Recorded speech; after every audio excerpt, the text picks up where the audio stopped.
entremos en, lo podemos hacer de una manera más asamblearia, explorando respuestas y estrategias.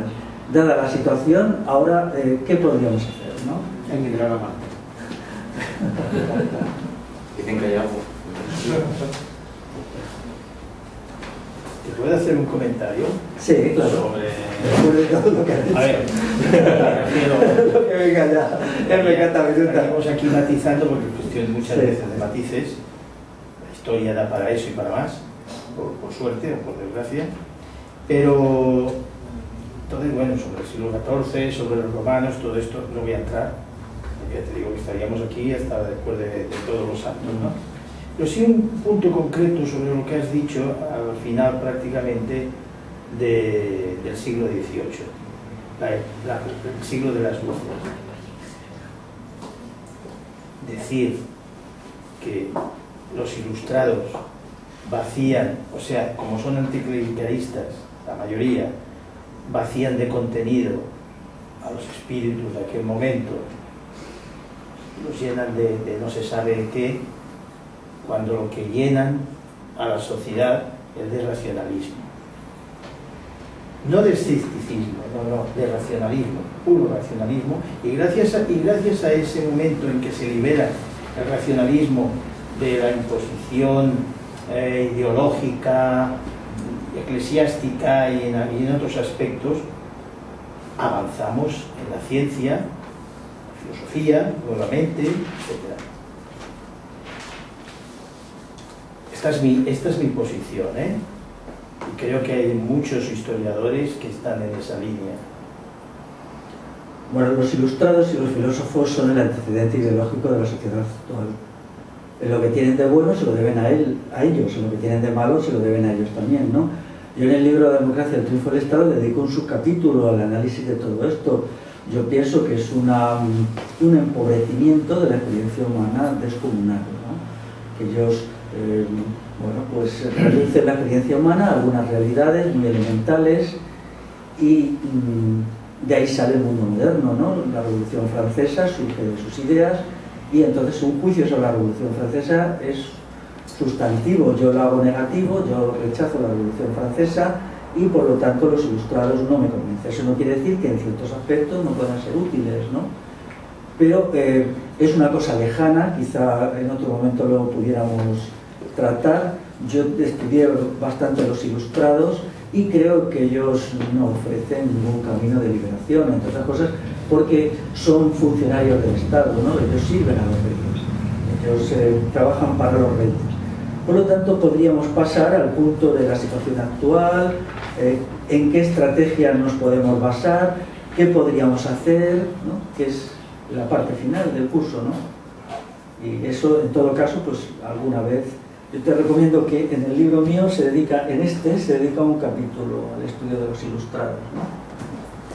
Aquí el ilustrado por excelencia es Jovellanos. Jovellanos planea toda la destrucción medioambiental. Su informe de ley agraria es lo que se ha aplicado con resultados catastróficos en la agricultura española desde que se escribe el libro en 1795, ¿no? Y en Francia, pues, por ejemplo, el proyecto totalitario ilustrado de los filósofos se manifiesta mucho en la cuestión de la educación. Ellos son los que primero diseñan una idea de una educación dada por el Estado a toda la sociedad para imponerle los disvalores que el Estado considera convenientes. Entonces, bueno, esto ahora mismo estamos en un callejón sin salida por las ideas suyas. Yo creo que tenemos que buscar caminos alternativos. ¿Dirías que son estatolátricos las peticiones de la Comuna en materia educativa? Pues no las conozco, o sea que no te puedo contestar. 72 días solo tuvieron de duración, pero parte de ellos se lo pasaron, aparte de cómo educar mujeres, cómo abrir escuelas públicas, no estatales, venían de la Comuna, ¿eh? Pues no sé, lo tendría que estudiar. La verdad es que la Comuna no es una experiencia que yo haya estudiado, es una deficiencia en mi formación que tengo y intentaré superarla. Pero por el momento no tengo una opinión sobre la Comuna, más allá de la que defiendo, que es el primer movimiento de la clase obrera y que es muy, muy positivo, ¿no? También quiero decir que es curioso, me gustaría que lo reflexionaseis, que yo que rechazo la tradición de la Revolución Francesa y de la Ilustración, me he convertido casi en la única persona que defiende la idea de revolución como proceso total, ¿no? Mientras que toda la gente que se sigue reclamando la Revolución Francesa y tal, pues no defiende ninguna revolución aquí y ahora. Eso es importante y creo que hay una relación de causa-efecto. Yo actúo porque creo que hay que crear una nueva sociedad radicalmente nueva. Mientras que a lo que hoy hay son proyectos continuistas. Claro, si nos enamoramos mucho de lo que se hizo en las revoluciones del siglo XVIII y XIX, pues obviamente no tenemos que cambiar mucho. Yo creo que hay que cambiar muchísimo, hay que cambiar las cosas sustantivamente. En ese sentido, pues gracias a que hay personas como Lluís que me apoyan en la cuestión de la sanidad. Lluís ofrece una visión muy negativa de la sanidad actual, ¿no?, que yo defiendo. Luego puede haber diferencias y matices, ¿no? Él cree también que el sistema educativo es negativo. Una vez que el sistema educativo es considerado negativo y el sistema sanitario lo sustancial también, ahí hay un gran acuerdo. Y entonces ya estamos en entonces abre una puerta que dice cómo tendríamos que organizar la sanidad en una futura sociedad libre y el sistema educativo, ¿no? Y eso ya nos alivia, ¿no? Pero claro, es terrible que todo el día estén cayendo sobre mí gente que en definitiva lo que quiere es salvar el estado de bienestar. Pues bueno, el estado de bienestar ya lo va a salvar el PSOE y todos estos, ¿no? O sea, bueno, pues si no lo va a salvar... Se supone que la revolución no la haréis Félix y Lluís, supongo que con dos no la vais a conseguir. Vamos a intentar explorar estrategias y cambios una vez que hemos intentado absorber una visión global históricamente amplia de qué puede pasar y qué podríamos hacer, que es lo más importante, en los próximos 10 o 15 años. Yo digo que las cosas que he intentado exponer son necesarias para establecer estrategias y soluciones, pero ¿cuáles son estas? Se me escapan. Yo estoy en un momento de mi proceso de conocimiento en que he avanzado poquito todavía. Necesito tiempo. Para mí necesito tiempo. El otro día, hablando con un amigo, me decía que él también ha llegado a la conclusión que en los próximos 2, 3, 4 años, más bien 4 años, tenemos que intentar alcanzar una comprensión de nuestra época y una vía de acción. Pero quizá antes no sea posible, porque los cambios son tan enormes, las modificaciones se han hecho tan tremendas que yo no soy capaz. O sea, incluso cosas como el 15M me desbordan, ¿no? Ahora no sé, me lo pregunto muchas veces. Por ejemplo, cuando voy en el metro, a lo mejor digo, bueno, ¿y qué pasa? ¿Qué hacemos ahora con el 15M? Yo estoy muy implicado en el movimiento, he hecho bastantes actos con ellos, van a sacarme ahora un libro sobre él, pero ¿qué hacemos? Pues no lo sé, ¿no?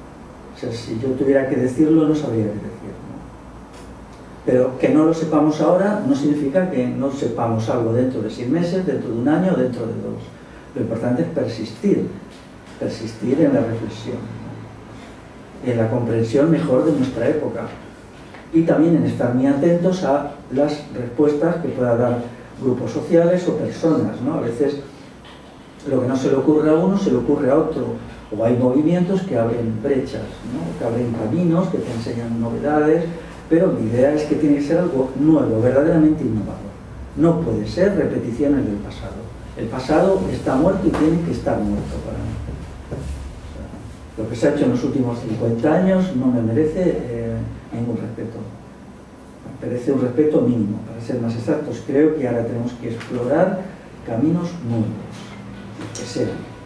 No sé cuáles, pero... Vemos estas experiencias también no porque crean que la vida se puede reducir a ecuaciones de éxito, quiero decir que mezclas un par de cosas y parece como que has encontrado la respuesta a todo, ¿no? Pero sí justamente porque llena ciertos vacíos. Me refiero a la cuestión de la permacultura.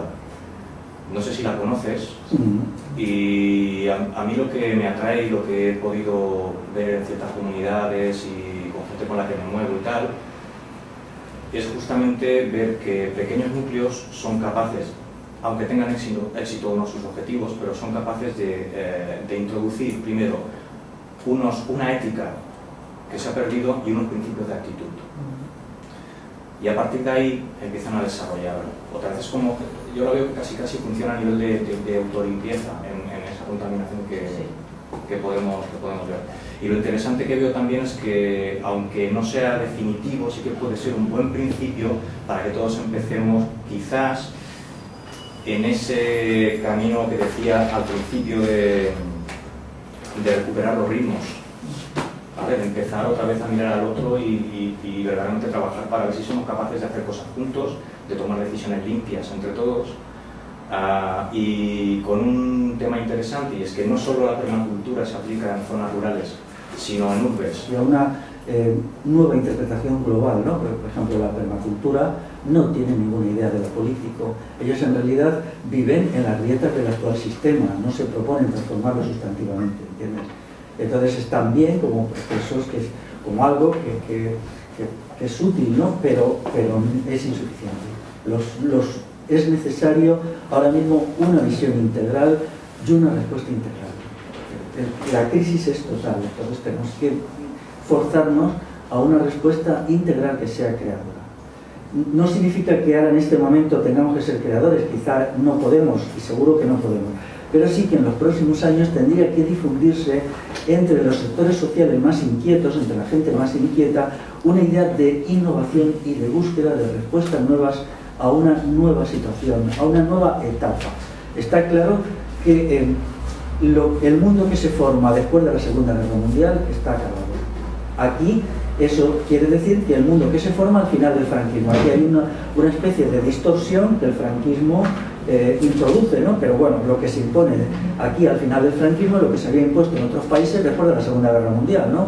Aquí en los años 70 se impone lo que se había impuesto en Francia después de la liberación de los nazis, o en Italia o tal, ¿no? Ese mundo está acabado. Ese mundo ya no da más de sí, y en un contexto además de crisis de una civilización que hasta ahora ha sido la dominante en el planeta, ¿no? En esas condiciones tenemos que buscar respuestas, y esas respuestas no pueden ser una. Tiene que haber una respuesta política. Mira, aquí hay un sistema político bien elaborado, parlamentarista, tal, el sistema de partidos y tal. Tenemos que ir a una respuesta a eso. Necesitamos una respuesta política, una respuesta económica, ¿no? La respuesta económica puede tener dos partes incluso. Yo no me niego a que las cuestiones que hoy puedan ser salvadas de la catástrofe se salven. No me niego a las luchas por reformas, pero sí creo que lo más importante sería establecer unos criterios de un análisis económico que estableciera una economía diferenciada de la actual. Necesitamos una respuesta sobre la autoconstrucción del sujeto. Hasta ahora el sujeto es construido por las instituciones. ¿Cómo se construye el sujeto? O sea, ¿qué tenemos que ser?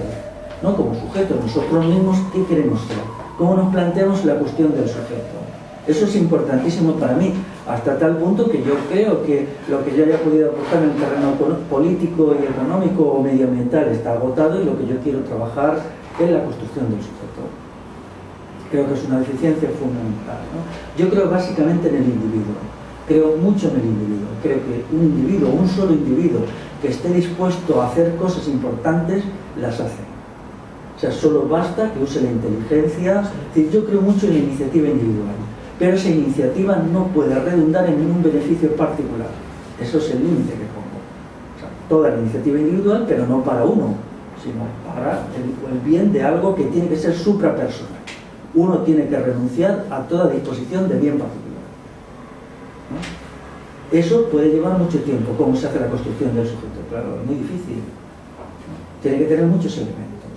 Otra cuestión que creo que tenemos que tratar es la recuperación de la convivencia. La convivencia es complejísimo, ¿no? Una asamblea es un elemento político y es un lugar convivencial. Lo tratamos como política y como convivencia a la vez, ¿no? O un equipo de trabajo es lo mismo, ¿no? Otra cuestión, dentro de ello habría que ir tratando cuestiones como es el sistema sanitario, la cuestión de la sanidad, que esperamos nosotros que tiene que ser la sanidad, ¿no? La educación forma parte de la autoconstrucción del sujeto, pero es mucho más. El sujeto se autoconstruye toda la vida, desde el momento que nace al que muere, mientras que la educación la consideramos para la infancia, la adolescencia y tal, ¿no? Yo voy más allá. O sea, igual que el modelo de sanidad lo cuestionamos, en un modelo alternativo la educación tiene que ser de toda la vida, o sea, no academicismos y titulitis, de educación de toda la vida. Entonces, estas cuestiones es importante también que veamos hasta qué punto son cuestiones para mí menores, pero la regeneración de la ciencia, el libro que me has dado, yo considero muy interesante que se haga una crítica al darwinismo. El darwinismo es una pesadilla y además es una cosa que no solamente es negativa porque es errónea, sino porque es un acto de fe. Solo hace falta leer los textos de Darwin. Darwin no demuestra nada, no prueba nada, solo te obliga a hacer un acto de fe y a ponerte de rodillas delante de un señor. Él no prueba nada de todo el asunto, solo se inventa cosas, ¿no? O sea, cosas que son superficiales. El origen de las especies es una bobada en sí mismo, que ha sido mitificado para convertirle en algo que es una decisión de creer, ¿no? Entonces tendríamos, en primer lugar, delimitar los 6 o 7 problemas gordos, y entonces sobre ellos tenemos que ir estableciendo elementos contrarios a lo establecido. No totalmente, eso no significa que si el actual sistema o lo que haya tiene algún elemento positivo, yo no pretendo hacer una tabla rasa, pues cojámoslo, ¿no? Aprovechémoslo y punto. Pero tiene que haber una voluntad de ruptura. O sea, en este momento el peligro principal es aferrarse al pasado. Durante 3 o 4 años veremos movimientos que lo que piden es el pasado restaurado. Como ya el pasado no puede existir porque la sociedad ya no tiene posibilidad incluso de pagarlo, entonces esta restauración del pasado tiene que ser rechazada. Y luego hay un elemento más que se llama contacto. Bueno, quizá hoy no aportemos mucho, pero si nos volviéramos a ver dentro de un año, quizá nuestras mentes se han desarrollado y podemos decir más cosas, ¿no? Mantenernos en contacto. Pero tendría que haber un elemento unificador, que es la idea de una transformación sustantiva y total, ¿no? Y no quedarnos simplemente en soluciones parciales y luego ir incorporando los elementos positivos que vaya habiendo, ¿no? Incluso aunque sean parcialmente negativos, ¿no? Deberíamos ir haciendo una suma de elementos positivos, pero esos tienen que fundirse en un molde renovador, O sea, no podemos, por ejemplo, cuando a mí me interpreta alguien mi idea de revolución pensando en la Revolución Francesa, me dan sudores, porque esa idea de revolución tiene que estar acabada, hay que rechazarla. O sea, tenemos que decir que eso no lleva a nada y que nosotros tenemos que idear otra revolución. ¿Cómo? No lo sé, pero daros cuenta que si nos planteamos cómo y no lo sabemos, estamos haciendo un reto intelectual que puede ser muy fructífero. O sea, muy fructífero, porque claro, sería tremendo que ya tuviéramos todas las respuestas, ¿no? Pero claro, a nosotros cuando nos decimos cómo, tenemos que saber vivir con la duda los próximos años, pero una duda creativa. Lo asertivo no es creativo, ¿no? Y sobre todo, no pensar que el pasado está agotado, el pasado tiene muchas limitaciones. Entonces, cuando hay gente que interpreta mal mi defensa del pasado, solo son, digamos, observaciones intelectuales que nos abren la mente. Pero una vez aquí, todas las experiencias del pasado no son respuesta. Tenemos que buscarla a partir de nuestra propia inteligencia. Lo que pasa es que pueden iluminarnos en un sentido o en otro, ¿no? Pero solo iluminarnos, ¿no? Entonces, el esfuerzo de la creatividad es lo que debería definir los próximos años. Estar con los ojos muy abiertos. Por ejemplo, yo en vez de quedarme criticando el movimiento 15M, dije, pienso que hay algo nuevo ahí, voy a ir allí, voy a introducirme en él, voy a estar con ellos, no me voy a limitar a criticar desde fuera. Bien claro estaba que eso era un montaje del Estado, pero yo quiero estar ahí y unirme con la gente que de buena fe está haciendo cosas. Esto me ha costado muchas críticas, porque, bueno, ahí está la parrilla de mi dirección de internet con gente que me ha dicho de todo, ¿no? Pero yo estoy muy contento con esa estrategia porque he estado con la gente, en lo bueno y en lo malo del 15M, y he hecho bastantes actos, y que tenemos que tener esa capacidad para absorber lo nuevo e interpretarlo, ¿no? Y eso es que es lo que podemos hacer, porque en los próximos años, ¿qué podemos hacer? No hay ninguna posibilidad de transformación social inmediata, es imposible, quizá no la haya en los próximos 30 años, ¿no? Pero sí podemos estar atentos e ir construyendo sistemas de ideas que tengan fundamento, que no sean puras elucubraciones, que no sean sistemas cerrados, que nos permitan entender nuestra época, y entender es un paso hacia su transformación, ¿no? Porque en definitiva, vamos a ver, ahora necesitamos una sociedad que tenga un fuerte combate de ideas contra ideas, ¿no? Entonces, esos combates tenemos que llevarlos adelante con ideas que sean de la máxima calidad. Tenemos que hacer un esfuerzo porque nuestras ideas estén fundamentadas, que no estén basadas en suposiciones y arbitrariedades. Esa cuestión es sustantiva, ¿no? porque en definitiva una transformación social exige primero un combate de ideas. ¿Nosotros estamos preparados para ese combate? En absoluto, estamos totalmente impreparados, pero si sabemos que es eso cierto, podemos prepararnos y podemos ir aportando comprensión. Una idea es verdadera en un tomo de 100 páginas, o en un tomo de 1000 páginas, o en una hoja de 3 líneas. La verdad no es una cuestión de cantidad, ¿no? Yo eso lo veía muy bien en las asambleas del 15M. ¿Qué sucedía? Llegaba ahí todos los izquierdistas residuales y abrumaban a la gente con sus argumentos sobre economía, porque nosotros no estamos preparados para contestar a eso, ¿no? Llegaban, por ejemplo, con la defensa de la sanidad pública, famosa, y abrumaban a la gente. La pobre gente que tiene muchas dudas porque saben que la sanidad es un matadero, que se mata a la gente, que se hace cosas horribles, que se les obliga, que se les manipula, que los médicos imponen a la gente, que los tratan como niños, que eso es un horror. Yo los veía retroceder porque no sabían qué decir ante ese discurso ultra elaborado. Y al final en las asambleas se votaba y salían las peores atrocidades. Y en el terreno económico igual. Consignas del falangismo más rancio como la nacionalización de la banca, que lo he visto votar en la asamblea del 15M de Madrid, que es una consigna de la falange, ¿no? Metida por el señor ese de ahí, el tipo ese de ese señor que fue un franquista convencido y ahora va de profe. Todos. ¿Cómo se llama? No, el hombre este tan mayor, el español tan mayor este que es. San Pedro. San Pedro, eso lo ha metido él, ¿no? Como era falangista en sus tiempos, en el año 47, pues todavía... Bueno, entonces lo que tenemos que tener es ideas contra ideas y argumentar, ir argumentando y ir constituyendo un sistema de argumentos que en un momento dado pueda unir a una mayoría del cuerpo social para la transformación de la sociedad. Entonces, lo que nos espera por delante es un combate de ideas, y ese combate de ideas tiene que empezar por tener las ideas. Es que no tenemos nada, no tenemos ni el principio. Sí, tenemos las que no queremos. Sí, y algunas que queremos, pero lo peor ahora mismo sería meterse en la defensa del existente. Es decir, ahora mismo eso sería como un sumidero que nos llevaría a la nada, ¿no? Porque es verdad que el sistema se va a degradar mucho económicamente y en los próximos años va a dar pie para muchas luchas parciales, muchas defensas económicas, muchas cuestiones que no llevan a nada, ¿no? Puede ser que muchas sean legítimas, pero no es la función de la gente más consciente. No es la función estar reivindicando esas cosas, sino prepararnos para una transformación integral. Yo no pretendo ni sería legítimo ni sano estar siempre con personas con las que coinciden todo, ¿no? Hay una situación de pluralidad. Qué aburrido. Claro, que además yo quiero vivir en una sociedad libre y eso lo practico ahora, ¿no? No tiene mayor importancia que haya divergencias en esto y lo otro, en cómo se interpreta la tradición de una manera o de otra, ¿no? Y esas cuestiones siempre estarán ahí y las mentes humanas son distintas, cada uno tenemos nuestra personalidad, nuestra práctica y experiencia personal y llegamos a conclusiones a veces divergentes, ¿no?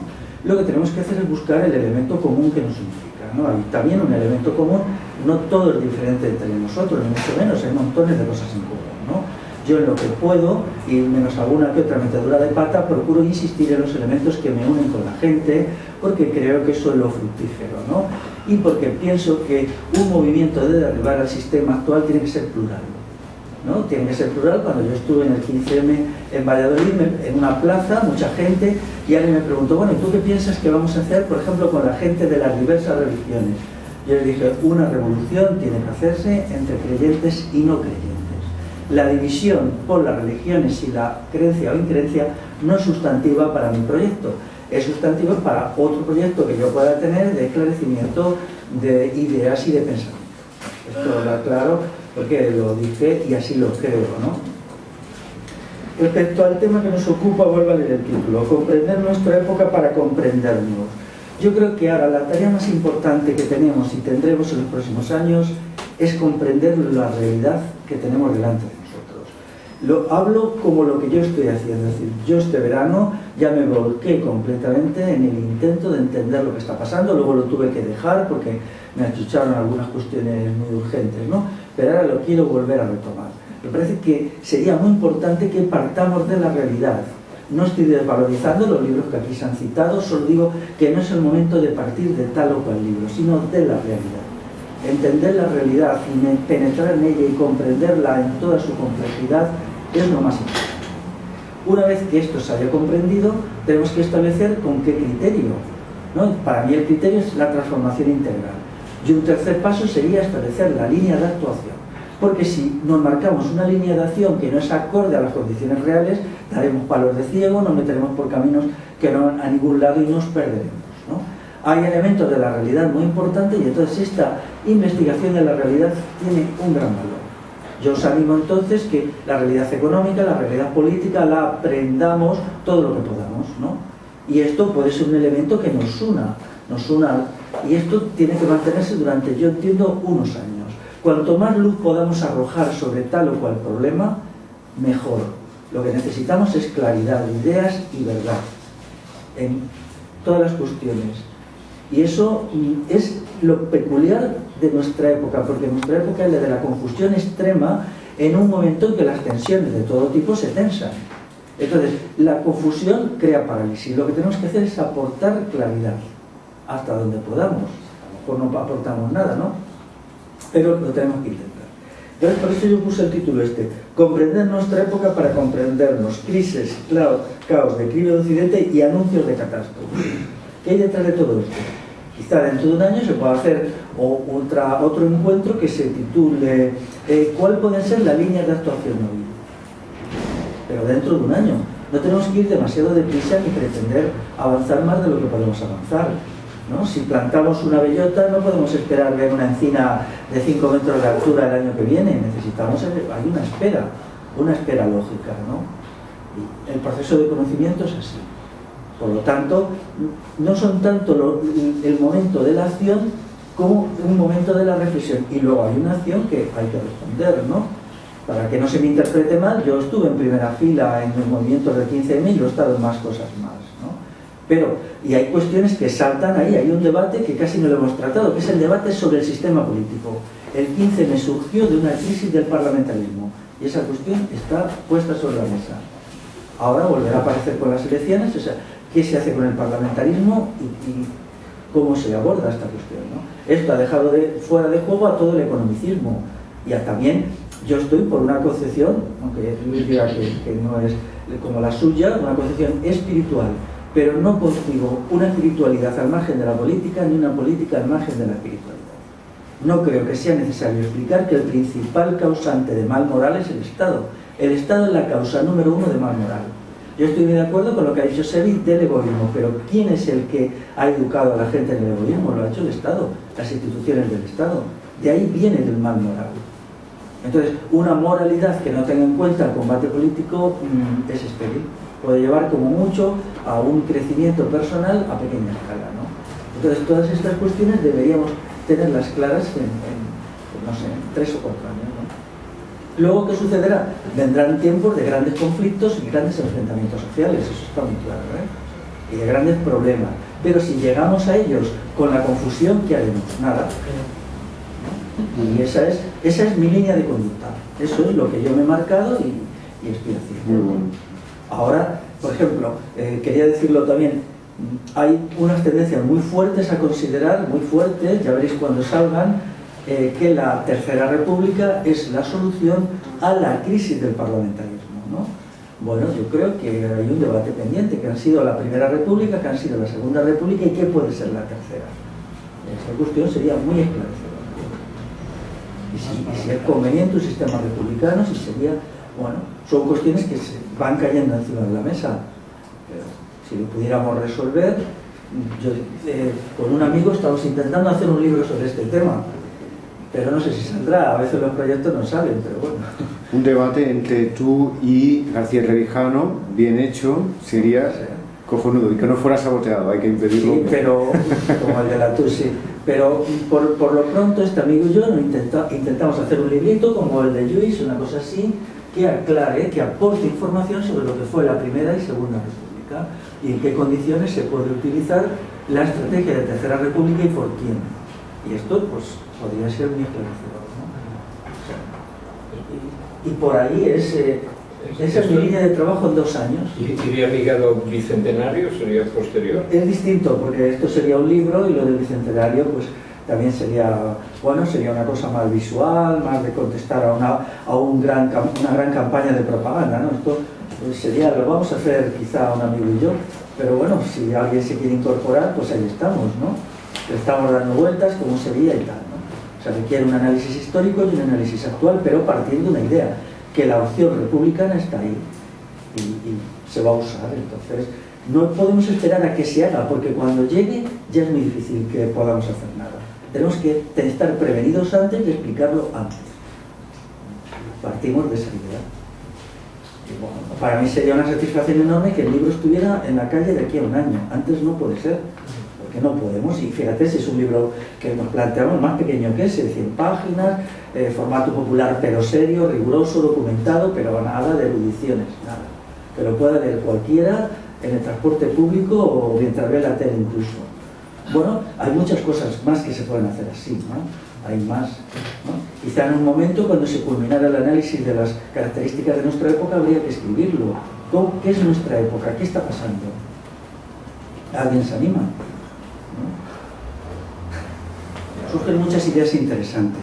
Y hay algo que falla dentro de nosotros para no popularizarlas, ¿no? O sea, hay montones de cosas. En la comida se han dicho cosas importantes. ¿Por qué la decimos entre nosotros y no la hacemos llegar a la opinión pública?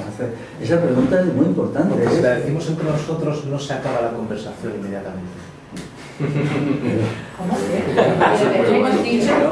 Sería muy importante. Mira, en el 15M se ha dado un fenómeno curioso. Todo lo que se ha escrito, lo ha escrito el lado negativo del 15M.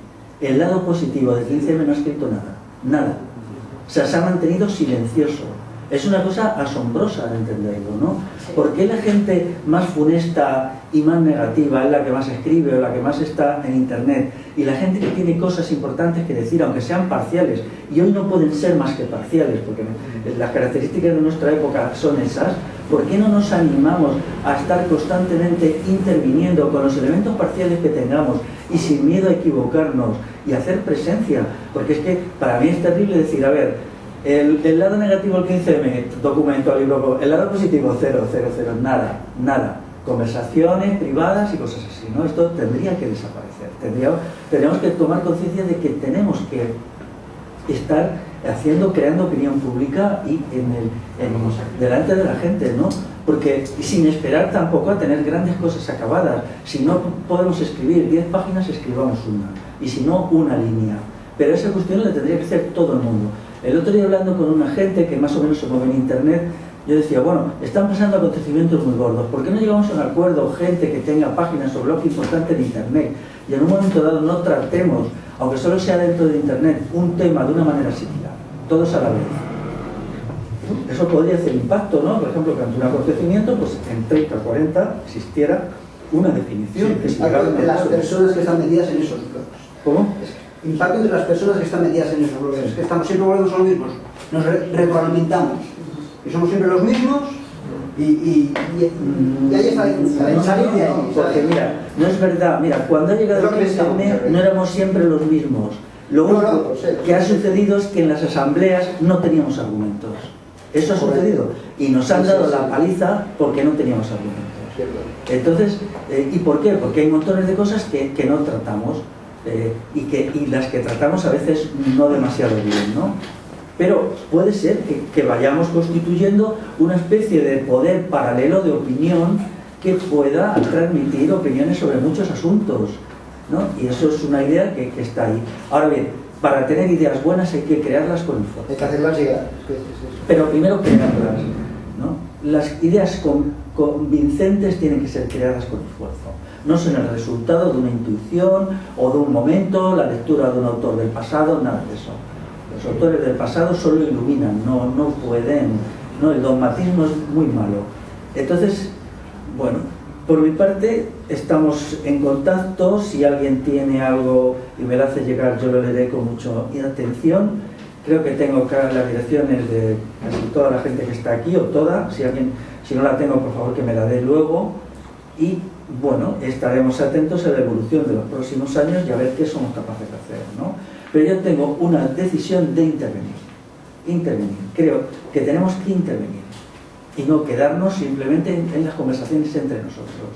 Ir preveyendo lo que vaya pasando para que cuando pase estemos ahí con argumentos preparados mucho antes. Es decir, no podemos esperar a que las cosas sucedan, tenemos que estar preparados antes. Yo creo que tú dices un esfuerzo de años, pero es que hay grupos que hemos hecho esfuerzo de años, es decir, sobre temas determinados, no hay que esperar. Pero otra cosa es que hay muchos aspectos que hay que ir profundizando. Cuando tú planteas lo de los blogs, lograr una sinergia entre los... Porque es cierto, pero muchos blogs están encerrados en sí mismos, o con 2 o 3 enlaces, o 4 o 5. Pero lograr tener una sinergia entre estos blogs, webs, asociaciones, etcétera, Sí, daría un potencial enorme, ¿no? Yo creo que vale la pena poner el acento. Y yo ofrezco 21 años de estar investigando el SIDA para llegar al propuesto de desmontarlo, para que no los tengáis que repetir vosotros. Y yo quiero aprovechar de los años suyos o de los años de quienes están investigando el tema del agua, que es una catástrofe el agua, o el tema de la polución electromagnética y las microondas de los móviles y el wifi, etcétera. O sea, hay gente que ya lleva parcialmente muchos años investigando temas. Logremos una confluencia con esto y irle dando un marco cada vez mayor para que las consecuencias sean también mayores de cambio, ¿no? Sí. En Internet. Pero yo he hablado con muchísima gente, mucha gente que ha participado en el 15M, que tiene ideas excelentes sobre aspectos parciales, sobre enfoques, y están callados más allá de una conversación personal. No logras trascender lo positivo que tienen en nada, ¿no? ¿Pero por qué? Por miedo? No entiendo muy bien. Pues yo tampoco lo entiendo, pero bueno, quizá porque nuestra sociedad esté tan imbuida. Vamos a ver, nuestra sociedad está basada en unos criterios espeluznantes, y cuando nos enfrentamos a ellos, una persona que se enfrenta a ellos, lo primero que siente es desorientación y miedo, y entonces solo habla de lo que piensa cuando está con gente de confianza, y cuando le animas a que trascienda eso y a que haga un folleto de 100 copias en la copistería de su barrio y lo difunda, no lo hacen, ¿no? ¿Por qué? Porque se sienten inseguros frente a un sistema de ideas y de creencias que es súper sólido. Entonces, la disidencia les crea una mezcla de confusión y miedo, o por lo que sea. El caso es que no lo hacen, ¿no? Pero si fuéramos cambiando esa tendencia y animando a la gente a que diga lo que piensa más veces, fuera de los círculos, de los íntimos, eso podría tener mucha importancia. Porque, mira, el libro mío del giro estatolátrico salió de un folleto de 3 páginas que hizo el VA de Valladolid en el año 2006. Yo fui allá a dar una charla y estaba allí el folleto, un folleto ínfimo, y además muy mal impreso, por cierto, casi no se leía. Yo lo cogí y me hizo pensar aquello y dije, bueno, es verdad, en la crítica al estado de bienestar esta gente están diciendo verdades como puño, ¿no? Y me acuerdo que me fui a casa y lo metí en una carpeta especial, y de ahí salió este libro que tiene 304 páginas, ¿eh? Luego encima, para más siendo, hijo, me distraje y solo lo cito en la última cita. O sea, es decir, que tenía que haber empezado agradeciéndoselo y resulta que está en la página 303. Cuando es el libro que me ha inspirado, ¿no? Yo mismo lo tuve y decía, jo, no sé por qué pasan estas cosas, ¿no?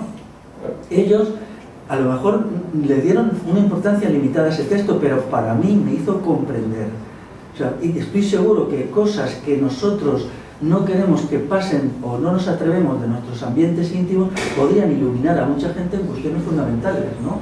Incluso hechas con medios muy modestos y en cantidades muy modestas, ¿no? Y se trataría, claro, si nos apoyásemos unos a otros más, ¿no? O nos uniéramos para dar curso a un texto, a una intervención, eso incluso sería más nos sentiríamos más seguros, ¿no? Yo por eso ofrezco mi página a bastante gente y siempre digo, bueno, si eso lo hace yo te lo cuelgo. No es que mi página sea muy visitada, o bueno, no sé, no tengo ni idea de si es muy visitada, no, ni me importa. Y esas cuestiones son importantes entenderlas, que tenemos que intervenir, que no podemos mantenernos en la pasividad, ¿no? Es interesante, acabo ya, por decisión de Pera, cuando yo di una charlita en un pueblo de Palencia que se llama Mayuelas de Abajo, que es muy pequeño, pues él grabó la charla. Y luego me mandó un mensaje diciendo, bueno, está colgada, en los 3 primeros meses ha tenido 10.000 entradas, ¿no? 10.000 entradas, es muy interesante, ¿no? Pero yo no iba con ninguna intención de grabar nada ni nada, porque se presentó él allí. Yo hubiera dado una charla que hubiera pasado desapercibida.